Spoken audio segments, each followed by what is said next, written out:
Assalamu alaikum wa rahmatullahi wa barakatuh everyone. Ahmadiyya Clerics on their social media platforms, they are demanding from me an official apology regarding our last live stream, which was on the topic of how Mirza Ghulam insulted Isa alayhi salam and his mother Maryam salamun alayha. I thought about their demand. Then I said to myself, I said, you know what? We are all human beings. We all make mistakes, and it's absolutely fine to acknowledge our faults and to say sorry for that. So inshallah, in this video, I am going to acknowledge my faults and I am going to offer official apology to all Ahmadiyya clerics across the globe. Let me acknowledge my faults first. What happened is, when I was preparing for the stream and I was reading the books of Mirza Ghulam, and when I came across all of these passages, for example, when Mirza Ghulam was explaining the pregnancy of Maryam, and he said that there are medical research, that there are women, they have both qualities inside of them, male qualities and female qualities, and through some sort of sexual excitement, किसी तहरीक से उनकी money जोश मारे, through some sort of sexual excitement, they may get self-pregnated. When I read that Mirza Ghulam was saying that Maryam alayhi salam, without nikah, without any marriage, she was hanging around with an unrelated person, Joseph the carpenter.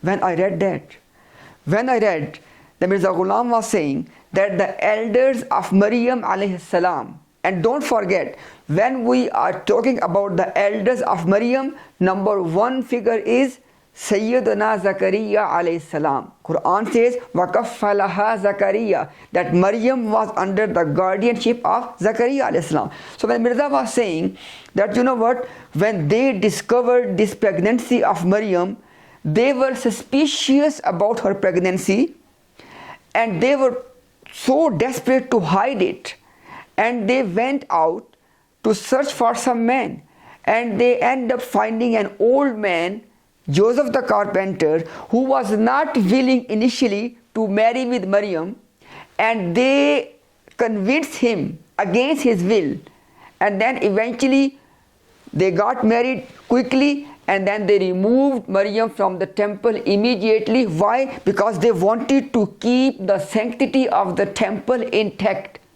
When I read all of that, Mirza Ghulam was saying that Sayyidina Isa alayhi salam being born without father, it is not any different than thousands of bugs and insects. They come into being without any parents. Now listen next point very carefully. When I read all of that, I developed this unconscious expectation.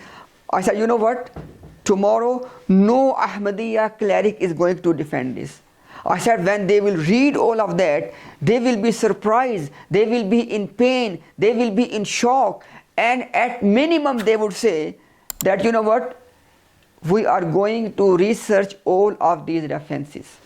That was the minimum unconsciously I expected from them. So this was my unconscious expectation from the Ahmadiyya clerics for this stream. But what happened in reality? They started to defend all of that. For example, one of them, he was producing some medical research to back up the claim of Mirza Ghulam, in which he said that there may be women, that they have both qualities, male and female. And he started to produce some research, even though he did not, but he tried to produce some research to back up that claim. And another one, regarding the reference when Mirza said that Sayyida Maryam salamun alayha, she was hanging around without nikah with a man. He said that don't translate as hanging around, you can translate as moving around.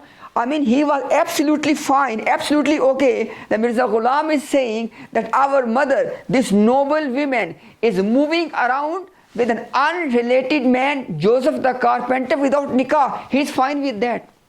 And subhanallah, one of them was saying repeatedly that why angel came to Maryam salamun alayha in the form of a handsome man. What he was trying to say? I know he did not say it, but what he was trying to say. So look at this one. I had this unconscious expectation from them, But this was the reality how they behaved. So when this happened, I literally went into a state of shock. I did not expect that they can drop themselves to this level. Now I am going to acknowledge my faults. Number one, I was wrong in expecting from Ahmadiyya clerics that when they will read all of that about our mother Maryam Salamun Alayha, they would be in shock and in pain. I was wrong in this expectation. You know why? Because she is a spiritual mother to us, to the believers. And Ahmadiyya clerics are not believers. Then why would they feel this pain? The reason we feel pain, because she is a spiritual mother to us. And she is a mother to believers. So I was wrong in expecting this behavior from the Ahmadiyya clerics, because she is not a mother to them. Why would they feel her pain? Second fault, I am going to acknowledge my fault, that I was wrong in expecting from the Ahmadiyya clerics that they will have some modesty, they will have some haya, and when they will read all of that about this noble women, Sayyida Maryam Salamun Alayha, our spiritual mother, they would be upset, they would be in pain. I was wrong in this expectation. You know why? Because we all know haya is a branch of iman. If you don't have iman, you cannot have haya. And guess what? Ahmadiyya clerics, they are disbelievers. They don't have iman. So why would they have haya when they don't have iman? So yes, I was wrong in expecting from them that they would feel haya, shame, when they will read all of that. Yes, I openly admit and acknowledge my faults for having these unrealistic expectations from the Ahmadiyya clergy. I'm sorry for that. I apologize to all Ahmadiyya clergy for having these unrealistic expectations from them. And inshallah, I promise to Allah and I promise to all the clergy that I will not have this kind of unrealistic expectations from them in the future. And lastly, with regard to my Muslim brothers and sisters, you are my family. My heart is full with your love and with your respect. And if anything has hurt your emotions, I unconditionally apologize from my Muslim family, from the Muslim brothers and sisters. Assalamu alaikum wa rahmatullahi wa barakatuh.